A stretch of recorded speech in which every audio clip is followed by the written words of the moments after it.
Solange Charas and Stela Lupushor, welcome to the Human Capital Innovations Podcast. Thrilled to be here. Thank you for having us back.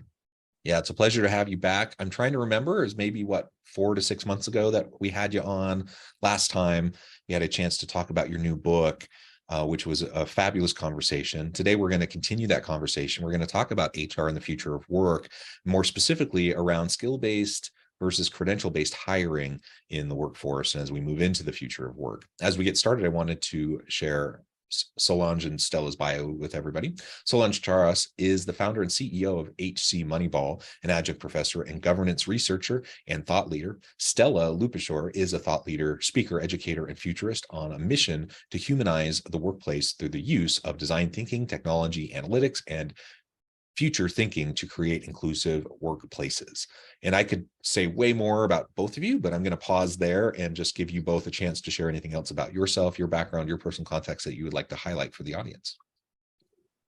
I will start with the fact that we both teach. We both teach in higher institutions. So the topic of today's conversation, I think it's very relevant, not only professionally from a HR perspective, but professionally as educators as well.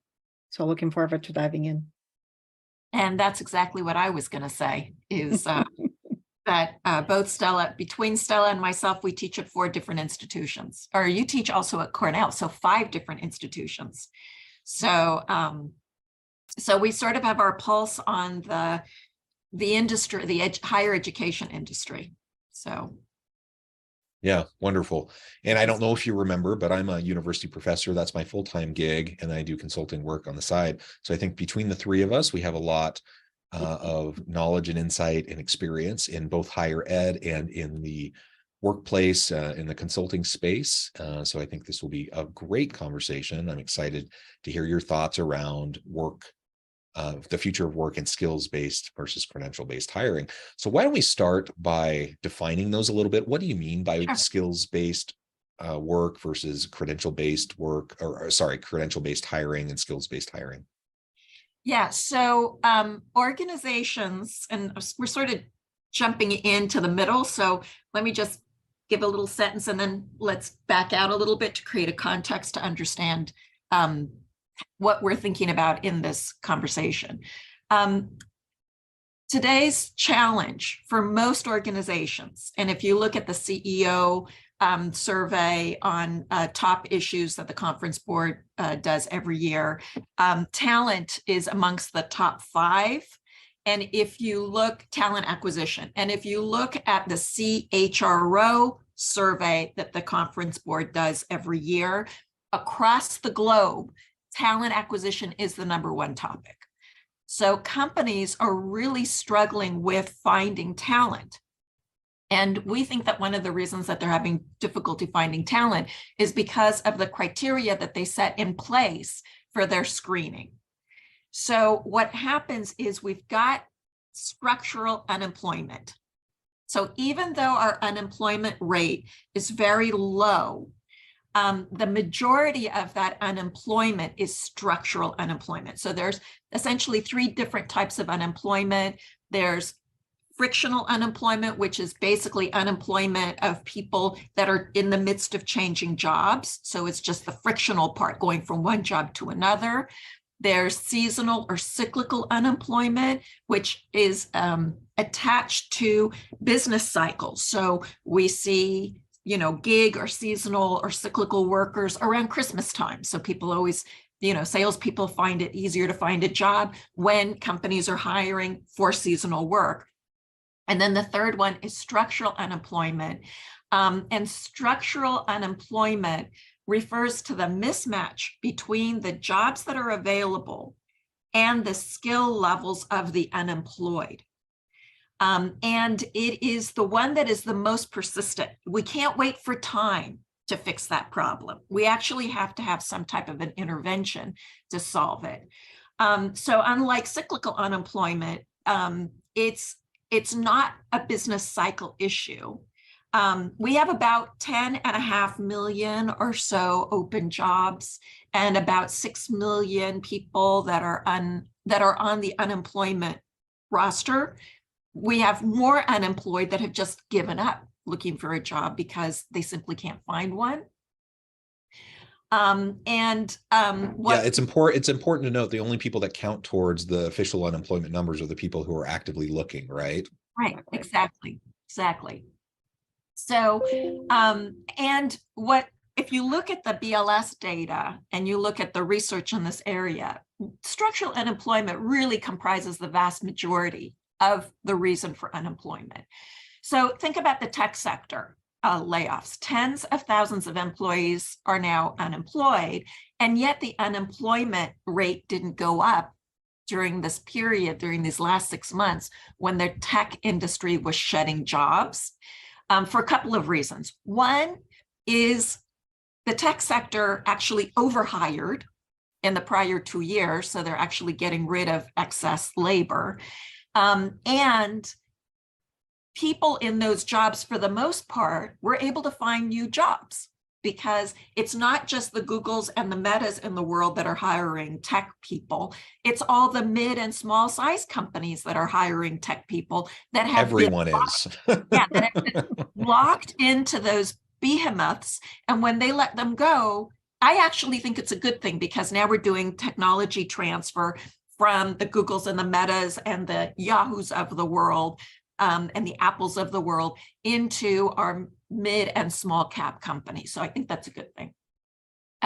But structural unemployment is really harmful to the economy, because as industries evolve and the requirement for competencies grow, the skill gap widens. And it also increases US income inequality, which we'll get to in a second.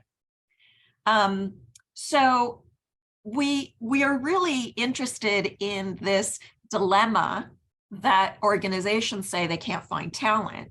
And, we started off by saying skills-based versus credential-based. And what most organizations do, for good, for better or for worse, is for pretty much, I'd say, I'd throw a guess out there, 70% of entry-level jobs, forget about the mid-level manager and executive, they set a standard of having a college degree to do the job. And I'm not going to take Stella's words away from her, but she'll get to that in a second. Roughly 60% of all job openings require at least some college, with approximately 30% of the openings requiring a bachelor's degree. We're calling this the diploma ceiling. And I actually Googled diploma ceiling and couldn't find anything. So maybe this is original for us. You've coined a new term. Wonderful. You've coined a new term, the diploma ceiling. So what's really interesting is that according to the BLS data, there are as many people in the labor force over 25 years of age with high school diplomas as there are with people with college degrees. So the numbers are 23.6 and 23.7% respectively. So these two groups, the high school diploma and the college diploma, or the degree, are actually the same size. And if you combine high school and some college, the number goes up to 43.8%. So about 44% of the workforce has a high school diploma and some college. And it's incredibly close to the percent of the workforce that is considered a low and moderate income earner, or an LMI, which is at about 54%. So about 54% of our workforce is considered a low or moderate income earner. That's the majority. And those LMIs are around, they're at the poverty level or slightly above the poverty level, but certainly not in a position to improve their economic conditions. So what we're thinking around this is that companies are actually perpetuating poverty in the United States, because they're forcing people to get a college degree to do jobs that may not need college degrees. And the college education since 1980, since when I got my degree, so I went to UC Berkeley, and it cost me about $720 a year for my tuition. I just looked at the UC Berkeley website, and for an in-state, because I was in-state, it costs $9,594 in tuition. That's not cost of books, anything else. That's a 1,332% increase in tuition, and the marginal improvement in your earnings between 1980 and today is not 1,332%. So we're all hoping, that you've highlighted some really great elements there around structural unemployment, just the makeup of the labor market, and the way that organizations often they artificially limit and reduce the size of the pool of potential people to apply for positions. Stella, I wanted to give you a chance to jump in and see if there's any additional insights you want to provide in response to Solange. Hand it over to her. Absolutely. And when we think about the labor market and the fact that it's a very interesting time for economists, right? Because usually you would see when there are layoffs, when we're heading towards recession, labor market follows and there is a growth in unemployment. But we are dealing with an environment where a lot of people left the labor market. We have a big proportion of baby boomers who chose to retire, or some who retired early. We have just lost a lot of people, like 900,000 working age population who died and are no longer available to be employed. We have a significant number of people, younger generations, who have decided to pursue independent solopreneur gig employment. So the traditional employment that economists care about, it just doesn't have enough people to tap into. So organizations have to be creative about how they rethink the talent pools, how they rethink the barriers to good employment and what constitutes good employment. So when we start with the opportunities companies can tap into, right, first of all, you need to think, what is the work that needs to get done? What are the activities, the essence? Because no longer job descriptions would address everything that is required. And many times job description is used to parse people out, as opposed to saying, how can we get them in for whatever, maybe 60, 70, 80% of what is required based on that job description. And then the rest of it could be something that can be developed on the job, something that will change anyway, right. Something that we can use this as an opportunity for people to feel they have a space to grow, as opposed to, if they've done everything that's required by the job, they're not going to be interested in that job in the first place, or it will not give them a sense of growth and development. The other opportunities now, with advent of all of the technological innovations, there is really time to rethink the activities that people do. And yes, everybody talks about ChatGPT and all of the disruption that will have on knowledge work. But that's a good thing, because it'll augment, and you can outsource repetitive activities. You can leave the human work for humans. And it's an impetus for organizations to rethink the workflow, rethink the activities that need to be part of someone's responsibilities. And based on these changes, then we can rethink job descriptions. What do they include? Do we use language that is precluding certain candidates from applying? Do we say, credential is required, for your credential is required? Do we say, maybe for your credential not required but desirable? Because all of these little signals are going to be interpreted very black and white by the algorithm that assess candidates. And inevitably, you're going to end up with a significantly smaller and less diverse talent pool as a result of doing those automatic classifications. And then, can I double click on that for just a second? Yes. There's a lot of reasons why this is a hard thing for the economy generally, for society generally, but for organizations specifically. But you just highlighted, you just mentioned, I want to highlight the diversity, equity, and inclusion component here. Yeah. How often do we artificially limit the pool of candidates that disproportionately benefit certain groups and disproportionately negatively benefit or negatively takes away from other groups. It happens all the time.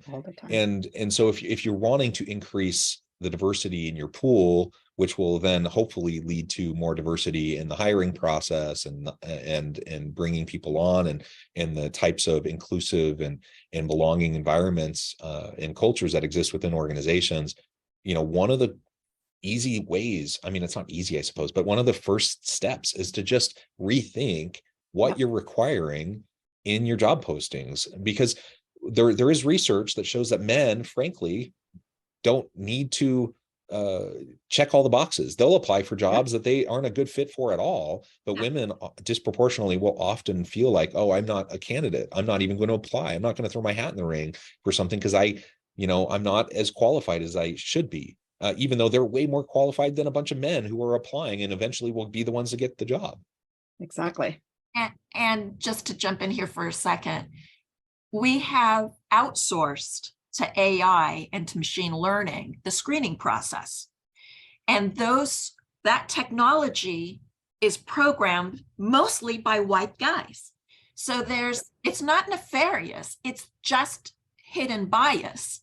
And I think that also contributes to the problem. It's not just that the candidate pool isn't big enough, women aren't applying for jobs. It's that when they put their resumes in, it's not even a human being that's looking at the resume. It is machine learning. And that machine was programmed by white guys. And I don't mean that in a bad way. I'm just saying that the technology sector is predominantly white male.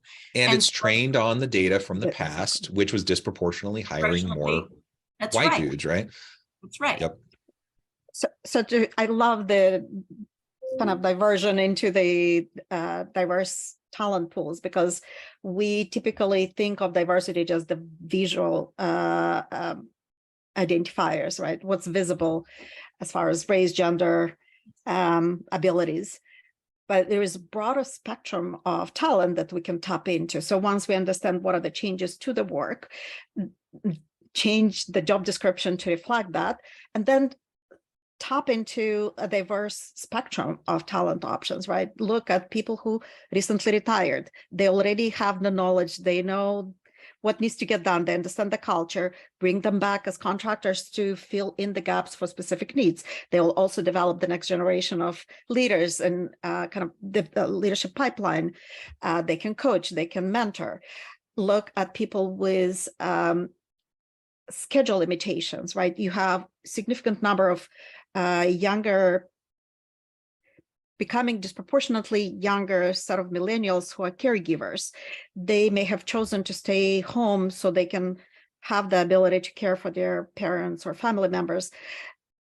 Maybe they have several hours in the afternoon. Yes, it's not a full-time job, but they have the skills, time, and interest to contribute. It may require a little bit different orchestration and a different way of allocating and parsing the work, but it's a perfectly capable segment of talent that typically goes under-tapped and underutilized.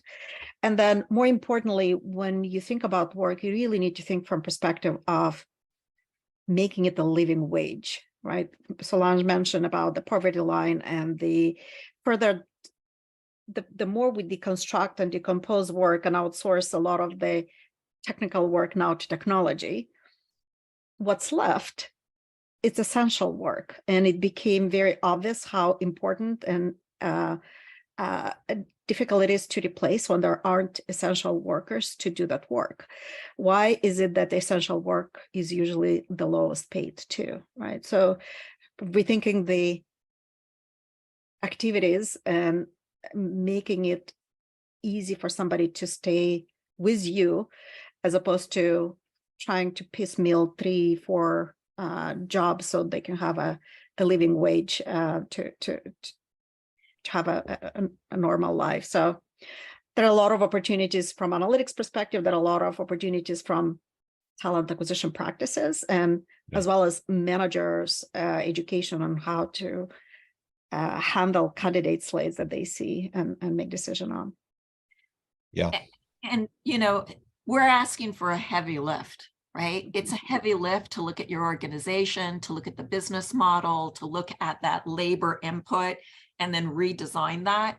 That is a heavy lift, and it's required because that is the source of the structural unemployment. So if we want long-term future to be healthy, organizations need to do that today. But here's a short-term fix.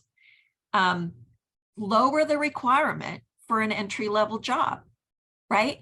You don't necessarily have to, as Stella said, maybe you put college degree optional, or maybe you look at people who have come through a trade school. So we've seen higher enrollments in trade schools went up 19% over 2020, in 2022 over the prior year.